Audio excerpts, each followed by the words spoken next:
അലീനയ്ക്ക് തന്റെ റബ്ബർ തോട്ടം കാട്ടിക്കൊടുക്കാൻ കൊണ്ടുപോയതായിരുന്നു സ്റ്റാൻലി. 2 കുന്നുകളുടെ ചെരുവിലാണ് തോട്ടം സ്ഥിതി ചെയ്യുന്നത്. കുന്നുകളുടെ താഴ്വാരത്തിലൂടെ ഒരു റോഡ് തോട്ടത്തെ കീറി പിളർന്ന് കടന്നു പോകുന്നുണ്ട്. 2 കുന്നുകളുടെയും നടുവിലൂടെ ഒരു തോടൊഴുകുന്നു. തോടിനു മീതെ ചെറിയൊരു പാലം. കുന്നുകളുടെ ചെരുവിലൂടെ വളഞ്ഞും പുളഞ്ഞും പോകുന്ന റോഡിലൂടെ സ്റ്റാൻലി കാർ ഓടിച്ചു. തോട്ടത്തിന്റെ അതിരുകളും വിസ്തൃതിയും അലീനയ്ക്ക് കാട്ടിക്കൊടുത്തു. വനത്തിനുള്ളിൽ നിന്ന് ഒഴുകി വരുന്ന തോടാണിത്, സ്റ്റാൻലി പറഞ്ഞു. ദാ ആ ചെക്കിടാൻ കണ്ടോ, അത് ഞാൻ കെട്ടിയതാ. തോട് പൊതുസത്തല്ലേ? അലീന ചോദിച്ചു. അതെ, എന്നിട്ടും സ്വന്തമായിട്ട് ചെക്കിടാൻ ഉണ്ടാക്കിയപ്പോ ആരും തടഞ്ഞില്ലേ? സ്റ്റാൻലി ഒന്ന് ചിരിച്ചു. ഇവിടെ പണം കൊടുത്താ എന്താ നടക്കാത്തത്? ആദ്യം പഞ്ചായത്ത് എതിർത്തു, അവർക്ക് പൈസ കൊടുത്തൊതുക്കി. പിന്നെ റവന്യൂ, ഇറിഗേഷൻ, മലിനജല വകുപ്പ് എല്ലാവർക്കും പണം കിട്ടാൻ ഒരു കുടിവെള്ള പദ്ധതിയുമായി ബന്ധപ്പെടുത്തി. ഇപ്പൊ ആർക്കും പരാതിയില്ല. തോട്ടം നനയ്ക്കാനുള്ള വെള്ളവും കിട്ടും. അലിന സ്റ്റാൻലിയുടെ നേർക്ക് പാളി നോക്കി. കൈക്കൂലി കൊടുത്തും കള്ളത്തരം കാണിച്ചും നിർമ്മിച്ച ചെക്കിടാമാണതല്ലേ? വെറുതെ ഒഴുകിപ്പോകുന്ന വെള്ളം ഞാൻ അല്പം കെട്ടി നിർത്തുന്നെന്ന് മാത്രം. പിന്നെയും കവിഞ്ഞൊഴുകുകയാണ്. ആർക്ക് നഷ്ടം? വേനൽക്കാലത്ത് കവിഞ്ഞൊഴുകുമോ? വേനൽക്കാലത്തില്ല. അപ്പോ കുറച്ചു പേർക്കെങ്കിലും അർഹതപ്പെട്ട വെള്ളം കിട്ടാതെ പോകുമല്ലേ? അത് ശരിയാ. പക്ഷെ ഏത് പദ്ധതി വന്നാലും കുറച്ചു പേർക്ക് ബുദ്ധിമുട്ടുണ്ടാവും. അണക്കെട്ട് വരുമ്പോഴും വ്യവസായശാല തുടങ്ങുമ്പോഴും റോഡിന് വീതി കൂട്ടുമ്പോഴും റെയിൽപാത പണിയുമ്പോഴും എല്ലാം കുറച്ചുപേരെ അത് ബാധിക്കാതെ വയ്യ, സ്റ്റാൻലി തർക്കിച്ചു. അതെല്ലാം പൊതുജനങ്ങൾക്ക് ഉപകാരപ്പെടാൻ വേണ്ടിയല്ലേ? പക്ഷെ ഈ ചെക്കിടാൻ കൊണ്ട് ആർക്കാ ലാഭം? ഒരേ ഒരാൾക്ക് മാത്രം അല്ലേ? സ്റ്റാൻലി റോഡരികിന് ചേർന്ന് കാർ നിർത്തിയിട്ട് അലീനെ നോർത്തി. നീ കമ്മ്യൂണിസ്റ്റുകാരിയാണോ? ആരാ നിന്റെ നേതാവ്? അച്യുതാനന്ദനോ പിണറായിയോ? മൂർച്ചയുള്ളൊരു പരിഹാസം അയാളുടെ സ്വരത്തിലുണ്ടായിരുന്നു. എന്റെ നേതാവ് യേശുവാണ്. ലോകത്തിലെ 1ാമത്തെ കമ്മ്യൂണിസ്റ്റുകാരൻ. അലീനയും വിട്ടുകൊടുത്തില്ല. സ്റ്റാൻലി പൊട്ടിച്ചിരിച്ചു. കൊള്ളാം, പക്ഷേ പാതിരിമാരും ബിഷപ്പുമാരും നിന്റെ ഈ അധിക പ്രസംഗം കേൾക്കാത്ത നന്നായി. സ്റ്റാൻലി ഡോർ തുറന്നിറങ്ങി. ബോണറ്റിന് മുമ്പിലൂടെ റോഡ് കുറുകെ കടക്കുന്നതിനിടയിൽ അലീനയോട് ഇറങ്ങി വരാൻ ആംഗ്യം കാണിച്ചു. അലീന ഡോർ തുറന്നിറങ്ങി. കുന്നിന്റെ മധ്യഭാഗത്തായിരുന്നു അവർ. റോഡിന്റെ വിളമ്പെത്തിയതിനു ശേഷം സ്റ്റാൻലി നിന്നു. ഒരു സിഗരറ്റ് എടുത്ത് ചുണ്ടത്ത് വെച്ചു. എന്നിട്ട് അലീനെ നോക്കി. അലീന അല്പം മാറി നിന്നു. സ്റ്റാൻലി സിഗരറ്റ് കൊളുത്തി വലിച്ചു. വേനൽക്കാലമായിരുന്നതിനാൽ റോഡിലും തോട്ടത്തിലുമെല്ലാം റബ്ബറിന്റെ കരിയിലുകൾ വീണ് മൂടിയിരുന്നു. ഒരു കാലത്ത് ആർക്കും വേണ്ടാത്ത കിടന്ന സ്ഥലമാ. ചെറിയ വിലക്ക് കിട്ടി. വീട്ടിൽ തെളിച്ചെടുത്ത് പ്ലാന്റ് ചെയ്ത് ഈ രൂപത്തിലാക്കിയത് ഞാനാ. അങ്കിൾ ഒറ്റയ്ക്ക് ചെയ്തതല്ലോ, തൊഴിലാളിയെ കൊണ്ട് ചെയ്യിപ്പിച്ചതല്ലേ. അവർക്ക് കൂലി കൊടുത്തുന്നല്ലേ ഉള്ളൂ. അങ്കിളോ? ഓർക്കാപ്പുറത്ത് പിന്നിൽ നിന്നും ഒരിടി കിട്ടിയതുപോലെ സ്റ്റാൻലി അവളുടെ നേർക്ക് വിട്ടുതിരിഞ്ഞു. ഇപ്പോഴും നീ എന്നെ അങ്കിളെന്നാണോ വിളിക്കുന്നത്? ഞാൻ എങ്ങനെ വിളിക്കണമെന്ന് പറഞ്ഞില്ലല്ലോ. മക്കൾ എങ്ങനെ വിളിക്കാറ്? അല്ല, തിരിച്ചു ചോദിച്ചു. എന്റെ മക്കൾ പപ്പയെന്ന് വിളിക്കും. എനിക്കും അങ്ങനെ വിളിക്കാവോ? നീയും അങ്ങനെ തന്നെയല്ലേ വിളിക്കേണ്ടത്? നല്ലപോലെ ആലോചിച്ചിട്ട് മതി. ഒരിക്കൽ വിളിച്ചാൽ പിന്നെ ഞാൻ അങ്ങനെ വിളിക്കൂ. ആരുടെ മുമ്പിൽ വെച്ചും ഏത് സ്ഥലത്ത് വെച്ചും? സ്റ്റാൻലി അല്പം വിഷമത്തിലായി. ഇതുവരെയും ആരോടും പറഞ്ഞിട്ടില്ല അലീന സ്വന്തം മകളാണെന്ന്. വേണ്ട അല്ലേ? ചെറു പുഞ്ചിരിയോടെ അലീന ചോദിച്ചു. അതിന്റെ മുനകൾ സ്റ്റാൻലിയുടെ ഹൃദയത്തിലേക്ക് കുത്തിത്തുളച്ച് കയറി. വേണം, അയാൾ ബാധ്യത ഉയർത്തിയോടെ പറഞ്ഞു. ഇനി എന്നെ അങ്ങനെ വിളിക്കാവൂ എല്ലായ്പ്പോഴും. അലീന സ്നേഹതാളത്തോടെ അയാളെ നോക്കി. അയാളുടെ കണ്ണിൽ നീർക്കണികൾ ഉടഞ്ഞു. പപ്പ തന്നെ എന്ന് ചേർത്ത് പിടിച്ചുവെങ്കിൽ തന്നെ തലോടിയെങ്കിലെന്ന് അവൾ ആശിച്ചു. നീ പറഞ്ഞല്ലോ തൊഴിലാളികളാണ് തോട്ടമുണ്ടാക്കിയതെന്ന്. ഞാൻ കൂലി കൊടുത്തേ ഉള്ളൂ. ശരിയാണ്, ഞാനും ജോലി ചെയ്യുന്നവനായിരുന്നു മിലിറ്ററിയില്. ആ തൊഴിൽ നിന്ന് കിട്ടിയ വരുമാനം കൂടി ചേർത്താണ് ഞാൻ ഈ തോട്ടം ഉണ്ടാക്കിയത്. സ്റ്റാൻലി പഴയ തർക്കത്തിലേക്ക് തിരിച്ചു വന്നു. അലീന തോട്ടത്തിലേക്ക് നോക്കി നിന്നു. റബ്ബർ മരങ്ങൾ നിരയൊലിപ്പിച്ച് നിൽക്കുന്നത് കാണാൻ ഭംഗിയുണ്ട്. അതിനേക്കാൾ ഭംഗിയുണ്ട് കല്ലുകളിലും പാറകളിലും തട്ടി പാൽപ്പത പോലെ തോടൊഴുകുന്നത് കാണാൻ. ആ ചെക്കിടാൻ മാത്രം ഒരു അഭംഗിയായി അവൾക്ക് തോന്നി. അതിനോട് ചേർന്നൊരു പമ്പ് ഹൗസും വലിപ്പമേറിയ പൈപ്പുകളും. 150 ഏക്കർ തോട്ടവും തരിശും എല്ലാം കൂടി. സ്റ്റാൻലി അഭിമാനത്തോടെ പറഞ്ഞു. ഈ തോട്ടത്തിൽ നിന്നും നല്ല വരുമാനം കിട്ടുമല്ലേ? കിട്ടും, സംശയം എന്താ? ശരാശരി ഒരു ദിവസം എത്ര രൂപ കിട്ടുന്നുണ്ട്? അലീന ചോദിച്ചു. ഇപ്പോഴത്തെ റബ്ബറിന്റെ വില വെച്ച് നോക്കിയാൽ ഏകദേശം 1 ലക്ഷം രൂപയോളം വരും. മാസം 30 ലക്ഷം രൂപ അല്ലേ? ആ, അങ്ങനെയും കണക്ക് കൂട്ടാം. ആ പണമെല്ലാം എന്ത് ചെയ്യുകയാ? പകുതിയോളം തോട്ടത്തിൽ തന്നെ മുടക്കും. ചെക്ക് ഡാമിന് തന്നെ 8 ലക്ഷം രൂപയായി. വളം, മരുന്ന്, കയ്യാല, റീപ്ലാന്റേഷൻ, അങ്ങനെ ധാരാളം ചെലവുണ്ട്. സംഭാവനയായിട്ട് കൊടുക്കാറുണ്ടോ? ഉണ്ടല്ലോ, എല്ലാ രാഷ്ട്രീയ പാർട്ടികൾക്കും കൊടുക്കാറുണ്ട്. അവർക്ക് ചെറിയ തുക പോരാ, ലക്ഷങ്ങൾ കിട്ടണം. പിന്നെ പള്ളിക്ക്, ക്ലബുകൾ മെമ്പർഷിപ്പ് ഉണ്ട് എനിക്ക്. സംഭാവനകൾ ലിസ്റ്റ് എടുത്താലേ നീ ഞെട്ടിപ്പോകും. ഏതെങ്കിലും അനാഥാലയത്തിന് സംഭാവന കൊടുക്കാറുണ്ടോ? ചികിത്സിക്കാൻ പണമില്ലാതെ കഷ്ടപ്പെടുന്ന രോഗികൾക്ക്, പഠിക്കാൻ ഫീസും പുസ്തകവുമില്ലാതെ സങ്കടപ്പെടുന്ന കുട്ടികൾക്ക്, വീടില്ലാത്തവർക്ക്, വസ്ത്രമില്ലാത്തവർക്ക്, ഭക്ഷണമില്ലാത്തവർക്ക്. സ്റ്റാൻലി വല്ലാതെ അസ്വസ്ഥനായി. എനിക്കതിനൊന്നും സമയമില്ല, എൻ്റെ ജോലിയില്ല അത്. ചെറിയ പിരിവുകാരെ കൈകാര്യം ചെയ്യുന്ന ചുമതല ഞാൻ ആൻ്റപ്പനെ ഏൽപ്പിച്ചിരിക്കുക. അവനും അനാഥശാല സന്ദർശിക്കാനൊന്നും നേരമുണ്ടാവില്ല. സ്റ്റാൻലി അല്പം നീരസത്തിലാണ് പറഞ്ഞത് കേട്ടോ. അയാൾ കാറിന് നേരെ തിരിഞ്ഞു നടക്കാണ്. പപ്പ, അലീന വിളിക്കുമ്പോ അയാള് തിരിഞ്ഞു നോക്കുന്നുണ്ട്. ആദ്യമായിട്ടാണ് സ്റ്റാൻലി അവള് അങ്ങനെ വിളിക്കുന്നത്. സ്റ്റാൻലി പെട്ടെന്ന് നിന്നു, തിരിഞ്ഞ് അലീനെ നോക്കി. അതുപോലൊരു അനാഥാലയമാണ് പപ്പ മോളെ 23 വർഷം ചോറ് വന്ന് വളർത്തിയത്. ഷോക്കേറ്റതുപോലെ സ്തംഭിച്ചു നിൽക്കുകയാണ് സ്റ്റാൻലി. അലീന അയാളെ മറികടന്നു ചെന്ന് കാറിൽ കയറിയിരുന്നു. സ്റ്റാൻലി കാറിലേക്ക് വരാൻ കുറച്ചുകൂടി സമയമെടുത്തു.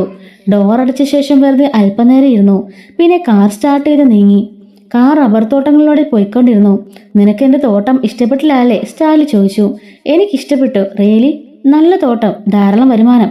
പക്ഷേ അത് ശരിക്കും പ്രയോജനപ്പെടണം. സ്റ്റാൻലിക്ക് കാര്യം മനസ്സിലായി. ശരി, സഹായിക്കേണ്ടവരുടെ ഒരു ലിസ്റ്റ് ആൻ്റപ്പനെ ഏൽപ്പിച്ചേക്ക്. ഞാൻ ആൻ്റപ്പനോട് പറഞ്ഞേക്കാം. വേണ്ട. അതെന്താ? ഞാൻ പപ്പായെന്ന് വിളിക്കേണ്ടത് ആരെയാ? ആൻ്റപ്പൻ ചേട്ടനെ വിളിച്ചാൽ മതിയോ? ഇതെന്ത് വർത്താനം? സ്റ്റാൻലിക്ക് മനസ്സിലായില്ല. എന്നോടാരും എതിർത്ത് സംസാരിക്കാറില്ല. ആർമിയിലായിരുന്നപ്പോഴും റിട്ടയർമെന്റിന് ശേഷവും സ്റ്റാൻലി അല്പം പൗരുഷത്തിൽ തന്നെ പറഞ്ഞിട്ടോ. എനിക്കത് ഇഷ്ടമില്ലെന്ന് അടുത്ത് പരിചയമുള്ളവർക്കറിയാം. ഞാൻ ഇനി ഒരു അക്ഷരം പോലും മിണ്ടുന്നില്ല. ഞാൻ വേണമെങ്കിൽ തിരിച്ചു പോയിക്കോളാം. പോകാൻ ഞാൻ പറഞ്ഞോ? ഇല്ലല്ലോ. സ്റ്റാൻലി അവളെ ആശ്ചര്യത്തോടെ നോക്കാണ്. ഇതിനേക്കാൾ ഭേദം പോയിക്കോളാൻ പറഞ്ഞതാ. പാലായിലേക്കുള്ള വണ്ടിക്കൂലി മാത്രം തന്നാ മതി. നിന്നെ അങ്ങനെ വിട്ടയക്കാനൊന്നും പറ്റില്ല. സ്റ്റാൻലി ജോസഫിന്റെ മകളാണ് നീ. നിന്റെ പപ്പയുടെ കൂടെയാണ് നീ ജീവിക്കേണ്ടത്. സ്റ്റാൻലി ജോസഫിന്റെ മകൾക്ക് അവളുടെ പപ്പയുടെ അടുത്ത് ഒരു സ്വാതന്ത്ര്യമില്ലല്ലോ. ഇല്ലെന്ന് ആര് പറഞ്ഞു? ഉണ്ടല്ലോ. ഒരു കാര്യം ശരിയില്ലെന്ന് തോന്നിയാ അത് തുറന്നു പറയാനുള്ള ധൈര്യം വേണ്ടേ സ്റ്റാൻലി ജോസഫിന്റെ മകൾക്ക്? അത് വേണ്ടെന്ന് തന്നെയാണ്. സ്റ്റാൻലി സമ്മതിച്ചു. സ്വന്തം പപ്പയോടായാലും അതും കുഴപ്പമൊന്നുമില്ല. പക്ഷേ പപ്പയും വലുതൊക്കെ തിരിച്ചു പറഞ്ഞു വരും. പക്ഷെ തിരിച്ചു പറയുമ്പം പപ്പ ഒന്ന് ഓർക്കണം, 23 വർഷക്കാലം അനാഥാലയത്തിൽ ജീവിച്ച മകളോടാണ് പറയുന്നതെന്ന്. നീ ഇതിനെന്തിനാ കൂടെ കൂടെ പറഞ്ഞത്? എനിക്കത് കേൾക്കുന്നതിന് കുറച്ച് വിഷമമുണ്ട്. സ്റ്റാൻലി അലിനോട് പറയുന്നു കേട്ടോ. പപ്പയ്ക്ക് കേൾക്കാൻ പോലും വിഷമം. അപ്പോ അത് അനുഭവിച്ച എനിക്കോ? ഇപ്പോഴും അനുഭവിച്ചുകൊണ്ടിരിക്കുന്ന ആയിരക്കണക്കിന് കുഞ്ഞുങ്ങൾക്കോ? അതിന് സ്റ്റാൻലിക്ക് മറുപടി ഉണ്ടായില്ല.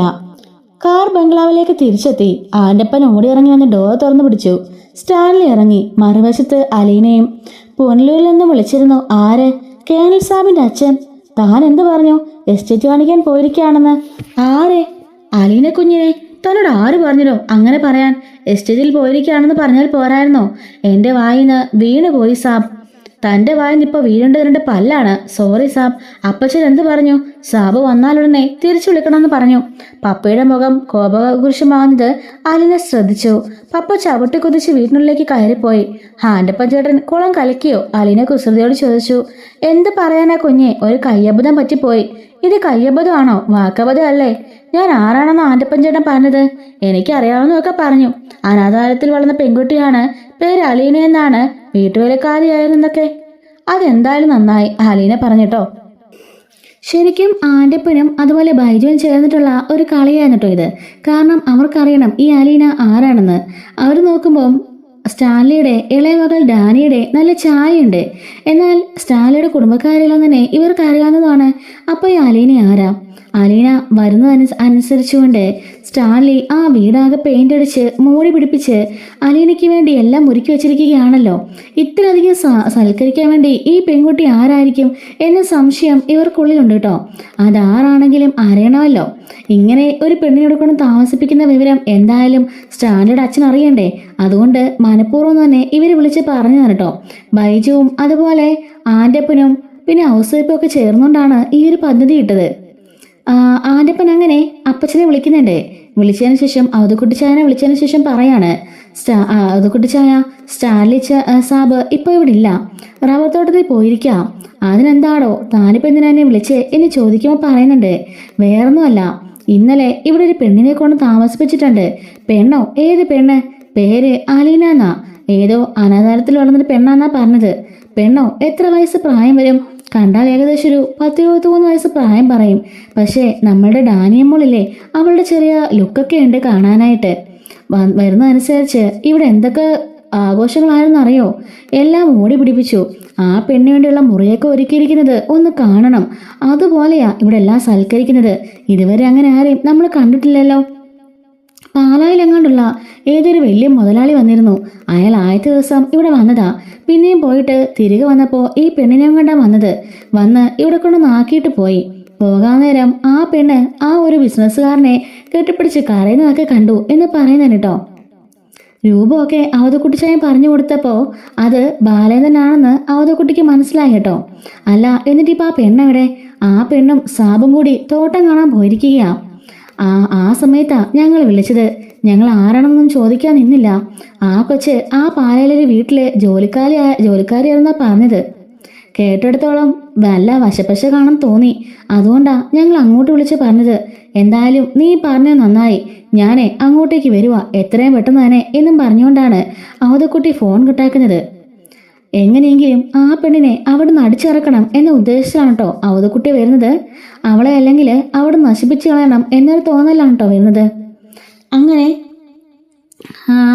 അങ്ങനെ അവതക്കുട്ടിച്ചായൻ വല്ലാണ്ട് ദേഷ്യപ്പെട്ടാണ് കേട്ടോ നിൽക്കുന്നത്. വീട്ടുള്ളിൽ സ്റ്റാലിൻ ജോസഫ് പുനരിലേക്ക് ഫോൺ ചെയ്ത് അവതക്കുട്ടിച്ചായനുമായിട്ട് സംസാരിക്കുകയാണ്.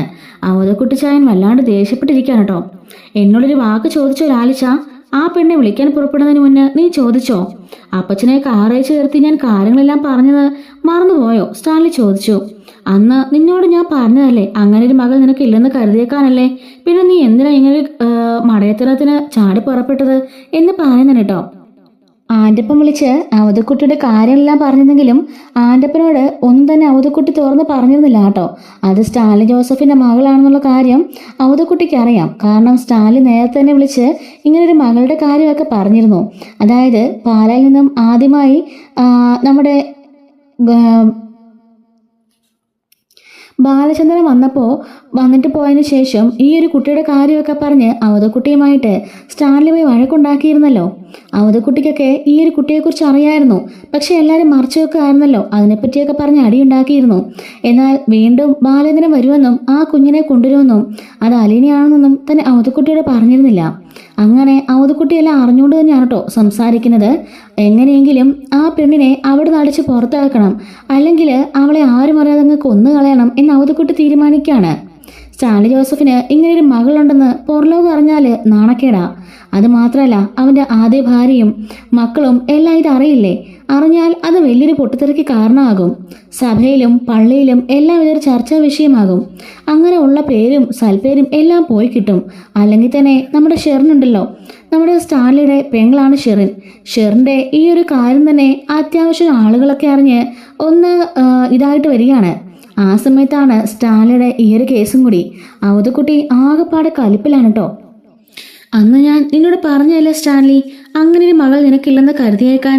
പിന്നെ നീ എന്തിനാ ഇങ്ങനൊരു പൊട്ടത്തരം കാണിച്ചത്? അതാണെന്ന് ശരിയാണെന്ന് എനിക്ക് തോന്നി അപ്പച്ച. എനിക്കിപ്പോൾ ആരോടും സമാധാനം ബോധിപ്പിക്കേണ്ട കാര്യമൊന്നുമില്ല.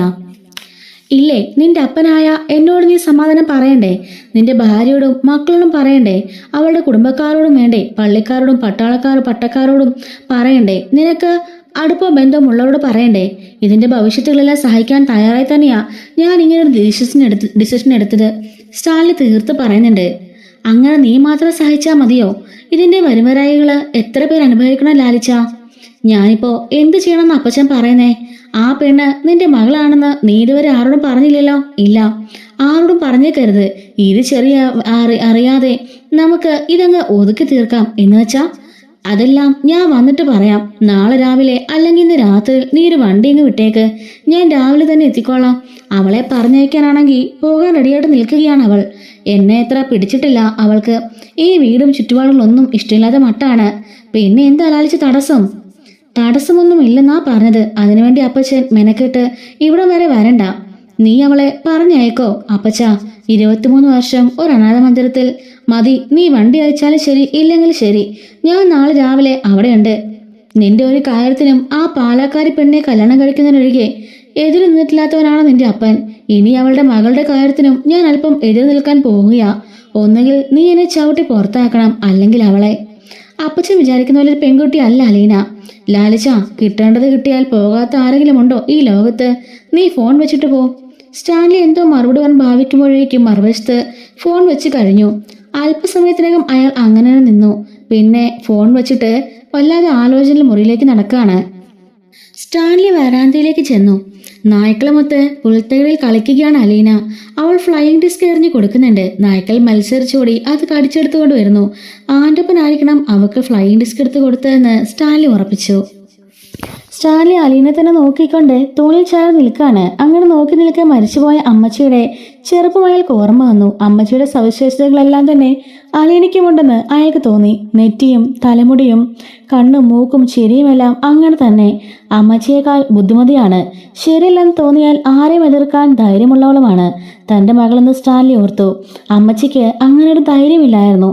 അപ്പച്ചൻ എന്ത് പറയുന്നോ തെറ്റാലും ശരിയായാലും അമ്മച്ചി അതേവിടെ അനുസരിക്കും. ഇവൾ അങ്ങനെയല്ല. തെറ്റുണ്ടെന്ന് കണ്ടാൽ റിട്ടയർഡ് കേണൽ സ്റ്റാൻലി ജോസഫിനെ പോലും ചോദ്യം ചെയ്ത് കളയും. അലീന എപ്പോഴും മുഖമുയർത്തി നോക്കിയപ്പോൾ പപ്പ തന്നെ നോക്കി നിൽക്കുന്നത് കണ്ടത് അവളൊന്ന് ചൂളി. പെട്ടെന്ന് നായ്ക്കളുമായുള്ള കളി നിർത്തി ക്യാരി ഓൺ കളി തുടർന്നു കൊള്ളാൻ കൈകൊണ്ട് ആംഗ്യം കാണിച്ചിട്ട് സ്റ്റാൻലി തിരിഞ്ഞു നടന്നു. കാർ സാവധാനം ചെന്ന് അവധിക്കാട്ടിച്ചായന് നേരെ സിറ്റ് ഔട്ടിലേക്ക് കയറാൻ പാകത്തിൽ മാർബിൾ പടിയോട് ചേർത്ത് നിന്നു. അവധക്കുട്ടി ഡ്രൈവർ ബൈജുവിനെ നോക്കി. രാവിലെ പട്ടികളൊക്കെ അഴിച്ചുവിട്ടിരിക്കുവാണോടാ? പേടിക്കണ്ട, ആൻ്റപ്പൻ ചേട്ടൻ നോക്കിക്കോളും, ബൈജു ധൈര്യപ്പെടുത്തി. അവധക്കുട്ടിച്ചായൻ ഡോർ തുറന്നിറങ്ങി. വാക്കിംഗ് സ്റ്റിക്ക് ഊന്നിയ സിറ്റ് ഔട്ടിലേക്ക് കയറി ചെന്നു. അപ്പോഴേക്കും ആൻ്റപ്പൻ പുറത്തേക്ക് വന്നു കഴിഞ്ഞു. വന്നാട്ടെ, കേണൽ സാബ് ഇപ്പോൾ പറഞ്ഞതേ ഉള്ളൂ, അപ്പച്ചന് വരേണ്ട സമയം കഴിഞ്ഞില്ല എന്ന്. ആൻ്റപ്പൻ അവധക്കുട്ടിച്ചായനെ വീട്ടിനുള്ളിലേക്ക് ആനയിച്ചു കൊണ്ടുപോയി. സ്റ്റാൻലി മുറിവെത്തിയപ്പോൾ ടീ പോയിന്റ്മേൽ കുപ്പികൾ, ഗ്ലാസുകൾ, സോഡ സെറ്റുകൾ, നായ്ക്കളോടൊപ്പം സ്റ്റാൻലി ജോസഫും. നീ രാവിലെ തന്നെ തുടങ്ങിയോടാ? അവധക്കുട്ടിച്ചായൻ ഇളക്കി കൈയും കുത്തിയുന്ന ലേശം അമ്പരപ്പോടെ ചോദിക്കാണ്. അപ്പച്ചന്റെ വരവ് പ്രമാണിച്ച് ഞാൻ എല്ലാം ഒന്ന് ഒരുക്കി വെച്ചതേ ഉള്ളൂ. എനിക്ക് നിന്റെ സൽക്കാരമൊന്നും വേണ്ട, ഉടനെ തിരിച്ചു പോകേണ്ടതാ.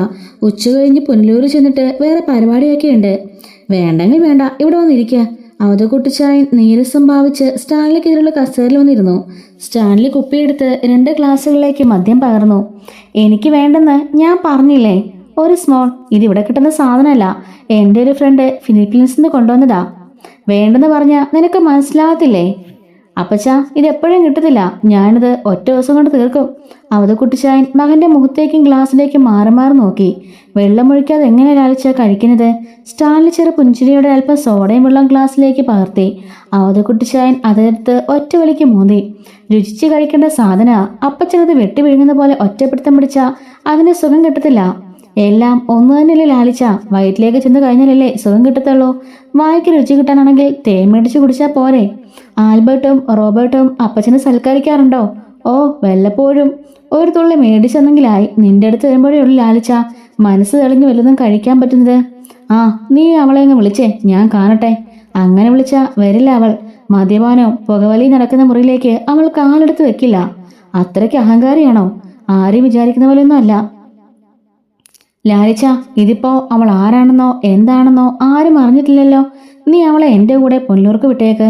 അവിടെയാകുമ്പം ചോദിക്കുന്നവരോട് നമുക്ക് എന്തെങ്കിലുമൊക്കെ ഒരു ബന്ധം പറഞ്ഞ് ചിന്നമ്മയുടെ അനുജത്തിയുടെ മോളുടെ മോളാണെന്നോ എൻ്റെ പെങ്ങളുടെ കൊച്ചുമോളാണെന്നോ ഒക്കെ പറഞ്ഞ് അവിടെ നാട് കടത്താം.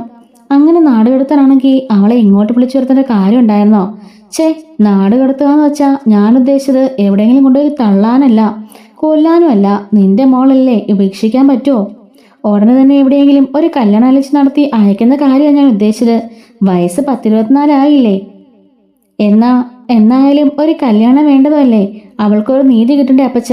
23 വർഷം നീതി കൊടുക്കാം. നല്ലതിൽ തന്നെ കല്യാണം കഴിപ്പിക്കാം. ഗൾഫുകാരനെ കൊണ്ടോ ബോംബെയിലോ ഡൽഹിയിലെയോ ഉദ്യോഗസ്ഥന്മാരെ കൊണ്ടോ ഒക്കെ കെട്ടിക്കാം. അവള് നല്ല നിലയിൽ ജീവിച്ചാൽ പോരെ? എന്തായാലും ഇവിടെ നിർത്തണ്ട. അപ്പച്ചന് ഒരെണ്ണം കൂടി ഒഴിക്കട്ടെ? ഇപ്പൊ വേണ്ട, ഇനി അവളെന്ന് കണ്ടിട്ട് മതി. ഞാൻ തന്നെ അവളെ കാര്യങ്ങൾ പറഞ്ഞ് ബോധ്യപ്പെടുത്താം. എവിടെയാ അവൾ? അവളെ കാര്യങ്ങൾ പറഞ്ഞ് ബോധ്യപ്പെടുത്താൻ ഞാൻ തന്നെ പറഞ്ഞല്ലോ.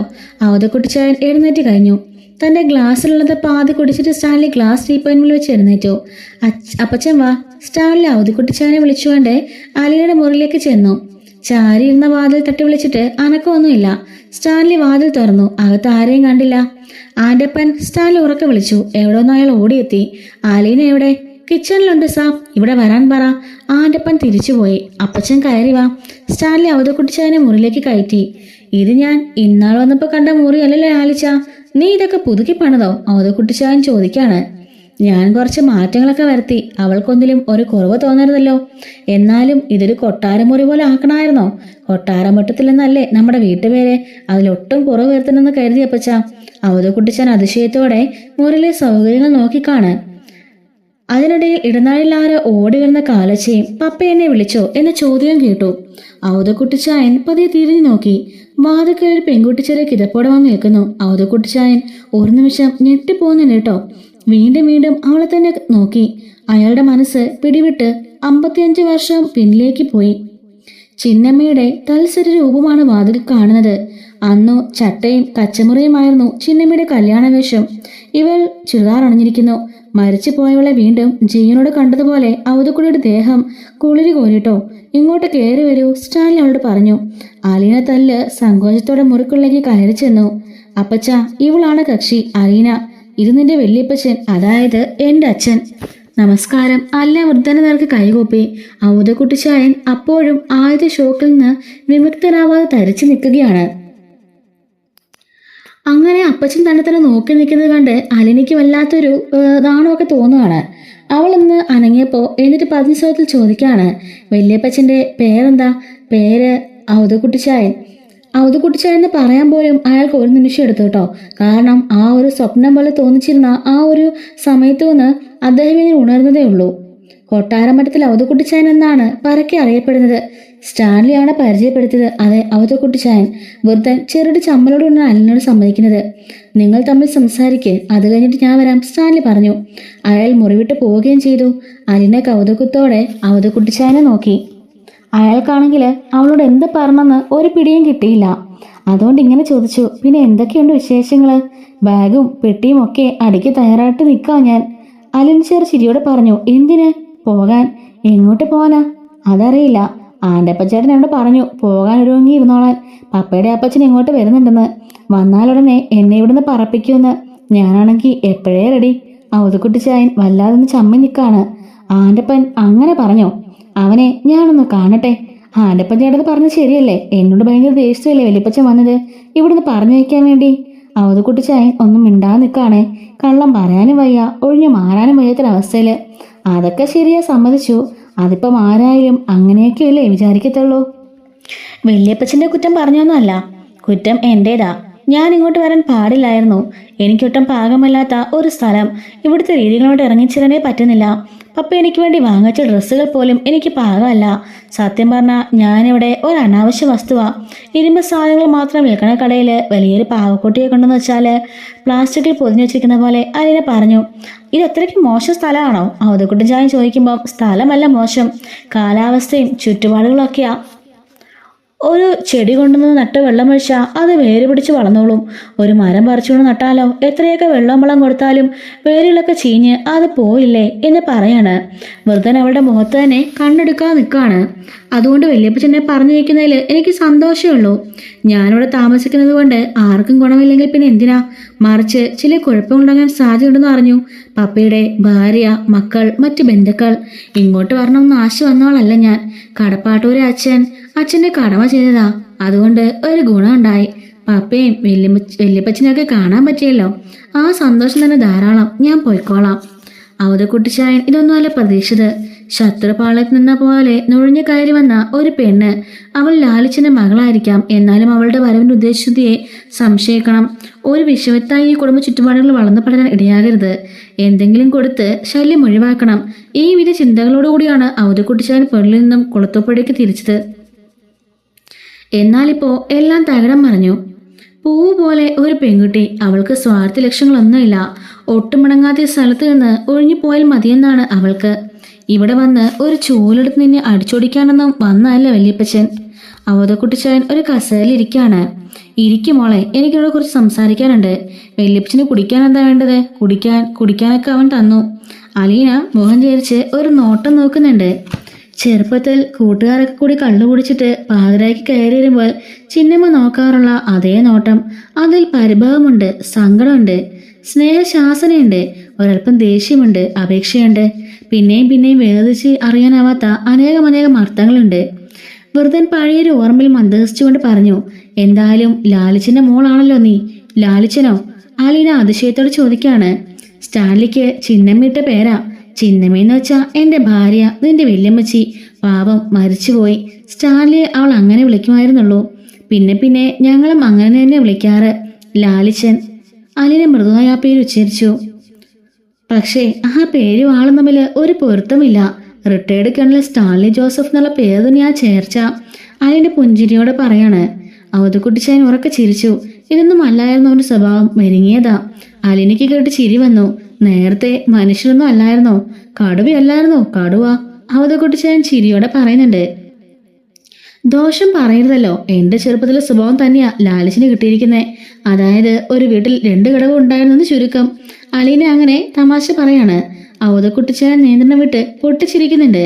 എന്നിട്ട് പറഞ്ഞ്, അവന് എങ്ങനെയാ ഒരിക്കലും കണ്ടില്ലാത്ത നിന്നോട് ഇഷ്ടം തോന്നിയത്? അതാ എനിക്ക് അതിശയം. പണ്ടേ ആരോടും ഒരു മമതയില്ലാത്തവനാ. ഓ, എന്നോട് അത്രയ്ക്ക് ഇഷ്ടമൊന്നുമില്ല. പിന്നെ ഈ മുറി കണ്ടപ്പോൾ എനിക്ക് മനസ്സിലായി, ഞാൻ മുമ്പ് കണ്ടിട്ടുള്ള മുറിയേ അല്ലത്. ഇത്ര സ്നേഹമൊക്കെ കാണാതിരിക്കും, ഇല്ലെന്നൊന്നും പറയുന്നില്ല. അവൻ്റെ ഉള്ളിൽ കണ്ടവരാരും ഇല്ല മോളെ. സ്നേഹമാണെന്ന് നമ്മൾ വിചാരിക്കുമ്പോൾ ദേഷ്യമായിരിക്കും, ദേഷ്യമാണെന്ന് വിചാരിക്കുമ്പോൾ സ്നേഹമായിരിക്കും. എന്നേടേ ഉള്ളൂ അവനൊരു ഇത്തിരി മയം. ബാക്കിയുള്ളവർക്ക് അവരോട് മിണ്ടാൻ പോലും പേടിയാ. അയ്യോ, ഞാനേതാണ്ട് അധിക പ്രസംഗമൊക്കെ പറഞ്ഞല്ലോ, എന്നിട്ടെന്നെ വഴക്ക് പറഞ്ഞില്ല. അതാ മോളെ ഞാൻ പറഞ്ഞത്, നിന്നോട് അവന് എന്തോ ഒരു അലിവ് തോന്നിയിട്ടുണ്ടെന്ന്. വല്യപ്പച്ചനെ മോളെന്നൊന്നും വിളിക്കണ്ട, പിന്നെ എനിക്ക് ഇവിടുന്ന് പോകാൻ മനസ്സ് വരില്ല.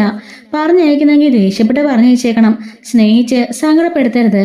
അവധക്കുട്ടിച്ചായൻ വല്ലാതായി. ഞാനല്ലല്ലോ, ലാലിച്ചല്ലേ തീരുമാനിക്കേണ്ടത് പറഞ്ഞയക്കണോ വേണ്ടയോ എന്ന്. വല്യപ്പച്ചനെ തീരുമാനിച്ചിട്ടല്ലേ വന്നത്. തീരുമാനങ്ങൾ അഴിക്കുകയും മുറുക്കുകയും ഒക്കെ ചെയ്യാലോ, ഒപ്പിട്ട് എഗ്രിമെന്റ് ഒന്നും അല്ലല്ലോ അത്. അവധക്കുട്ടിച്ചായൻ ഒരു ഒഴുക്കമട്ടിൽ പറയാണ്. കൊച്ചേ, നീ ഒരു കാര്യം ചെയ്, എന്തെങ്കിലും കൊടുക്കാണ്ടെടുക്ക്, ചായയോ കാപ്പിയോ നിന്റെ ഇഷ്ടം പോലെ. കള്ളു കുടിച്ചെന്നല്ലേ പറഞ്ഞത്, അതൊന്നും സാരമില്ല. ഞാൻ ആൻ്റപ്പഞ്ചേരോട് പറഞ്ഞ, നിനക്ക് ചായ എടുക്കാനൊന്നും അറിയത്തില്ലേ? അറിയാം, ഞാനിവിടുത്തെ അടുക്കളയിൽ കയറി വല്ലതും ചെയ്താലേ കേരളം ചെവിക്ക് പിടിക്കുമെന്നാ പേടി. അത് ഞാൻ നോക്കിക്കോളാം, നീ ചെല്ല്. അലീന കിച്ചണിലേക്ക് പോയി. പിന്നാലെ അവധക്കുട്ടിച്ചായൻ ചെന്നു. അല്ല ചായ ഇടാൻ ഭാവിച്ചപ്പോ പൗലോസ് പറഞ്ഞു, കുഞ്ഞെ അതവിടെ വെച്ചേക്ക്, മുതലാളിയുടെ ചീത്ത മുഴുവനും ഞാൻ കേൾക്കണോ? നിന്റെ മുതലാളിയോട് ഞാൻ സമാധാനം പറഞ്ഞോളാം. അവധക്കുട്ടിച്ചായൻ പറഞ്ഞു കേട്ട് പൗലോസ് മാറി നിൽക്കാണ്. അലീന ചായ ഇട്ടു. 1 കപ്പ് അവധക്കുട്ടിച്ചായന്, 1 കപ്പ് പൗലോസിന്, അടുത്ത അവക്കും. അവധക്കുട്ടിച്ചായൻ ചായ രുചിച്ചു നോക്കി. എന്നിട്ട് പൗലോസിനോട് പറഞ്ഞു, ഇതിന്റെ പാകം ഈ പെങ്കുച്ചിനോട് ഒന്ന് ചോദിച്ചു മനസ്സിലാക്കി വെച്ചോടാ. എന്നെ കളിയാക്കിയതല്ലേ? അല്ല തമാശ മട്ടില് അവധക്കുട്ടിയോട് പറയാണ്.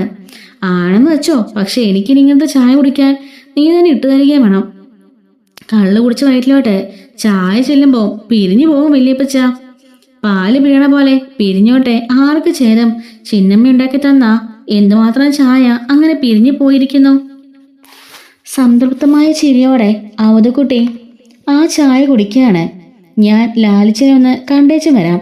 അയാൾ സ്റ്റാൻലിയുടെ മുറിയിലേക്ക് പോയി. സ്റ്റാൻലി സോഫയിൽ മദ്യക്കുപ്പയും ഗ്ലാസുകൾക്ക് മുമ്പിൽ ഇരിക്കുകയാണ്. അപ്പോഴും അവധക്കുട്ടിച്ചാൻ കുപ്പിയിട്ട് നോക്കി. ഇത് പകുതിയായാലും ലാലിച്ച, അപ്പച്ചൻ ഒരെണ്ണം കൂടി ഒഴിക്കട്ടെ? വേണ്ട വേണ്ട, അയാൾ സെറ്റിലിരുന്നു. ലാലിച്ച, നീ നിന്റെ കുടി ഉറക്കണം.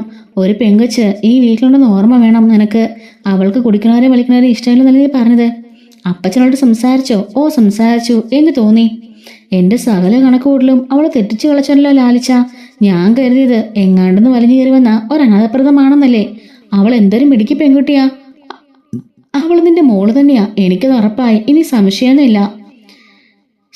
ഇല്ലല്ലോ? ഹേയ്, ഒട്ടുമില്ല. അതല്ല ലാലിച്ച എനിക്ക് അതിശയം. നിന്റെ അമ്മയുണ്ടല്ലോ ചിന്നമ്മ, അവൾ എവിടെ പോയി നോക്കണ്ട, അതേ രൂപം, അതേ നോട്ടം, അതേ ചിരി, ആ വർത്തമാനം പോലും അതേപടി തന്നെ. അവധക്കുട്ടിച്ചായൻ ആത്മസംതൃപ്തിയോടെ പറഞ്ഞുകൊണ്ടിരുന്നു. ലാലിച്ച, നീ അവളോട് കുറച്ചൊക്കെ സ്നേഹത്തോടെ പെരുമാറണം കേട്ടോ. അതിനൊരു സങ്കടം അവൾക്ക് ഉണ്ട്. അപ്പോൾ അവളെ പറഞ്ഞയക്കേണ്ടേ ഇവിടുന്ന്? അപ്പച്ചൻ അതിനല്ലേ വന്നത്? അത് ശരിയാ, പക്ഷേ അതൊന്നുകൂടെ ആലോചിച്ചിട്ട് മതി. സമയമുണ്ടല്ലോ. സമയമില്ലല്ലോ, അപ്പച്ചനോട് തിരിച്ചു പോകണ്ടേ? എനിക്കത്ര ധൃതിയൊന്നും ഇല്ല. അല്ല, ഉച്ച കഴിയുമ്പോൾ പുനലൂരിൽ ചെന്നിട്ട് എന്തോ പരിപാടി ഉണ്ടെന്ന് പറഞ്ഞിരുന്നല്ലോ. ഞാൻ അങ്ങനെ പറഞ്ഞോ? എന്നാ ഞാൻ ആ പരിപാടി അങ്ങ് മാറ്റി വെച്ചു. എനിക്ക് നാളെ പോയാലേ മതി. അവധക്കുട്ടിച്ചായൻ കവടവകൃത്തിൽ പറയാണ്. അങ്ങനെയാണെങ്കിൽ ഒരെണ്ണം കൂടി ഒഴിക്കട്ടെ? സ്റ്റാലി ചിലർ ചോദിച്ചു. എനിക്ക് വേണ്ട. അവധക്കുട്ടിച്ചായൻ പറഞ്ഞു. ഞാൻ അവളുടെ വർത്തമാനം പറഞ്ഞ് തീർന്നില്ല. ഞാൻ അങ്ങോട്ട് ചെല്ലട്ടെ എന്ന് പറഞ്ഞുകൊണ്ട് അവധക്കുട്ടിച്ചായൻ എഴുന്നേറ്റ് പോവാണ് കേട്ടോ. ശരിക്കും സ്റ്റാലിയുടെ മകളാണെന്ന് അറിഞ്ഞുകൊണ്ട് എങ്ങനെയെങ്കിലും അവളെ കൊല്ലണം, അല്ലെങ്കിൽ ഇല്ലാതാക്കണം എന്നൊക്കെയുള്ള ഒരു പ്ലാനിലാണ് അവധക്കുട്ടി വന്നത്. പക്ഷെ വന്നു കഴിഞ്ഞപ്പോൾ തൻ്റെ മരിച്ചുപോയ തൻ്റെ ഏറ്റവും പ്രിയപ്പെട്ടവളായ ചിന്നമ്മയുടെ അതേ രൂപത്തിൽ വന്ന തൻ്റെ കൊച്ചുമകളെ കണ്ട് അയാൾ അതിശയപ്പെട്ടു പോകുന്നുണ്ട്. അതുകൊണ്ട് തന്നെ അവളുടെ വർത്തമാനവും ചിരിയും ആ ചിന്നമ്മയിലേക്ക് അടുപ്പിക്കുകയാണ്. അതുകൊണ്ട് തന്നെ ഒരിക്കലും ഇനി അവൾ പോകണ്ടെന്ന് അവധക്കുട്ടി തീരുമാനിക്കുന്നുണ്ട് കേട്ടോ. ഇതുപോലെ വരാൻ പോകുന്ന എപ്പിസോഡ്സൊക്കെ നമ്മുടെ ചാനലിൽ അപ്ലോഡ് ചെയ്യുന്നുണ്ട്. മിസ്സാതിരിക്കാൻ ചാനൽ മറക്കാതെ സബ്സ്ക്രൈബ് ചെയ്ത് സപ്പോർട്ട് ചെയ്യണേ. Thanks for watching.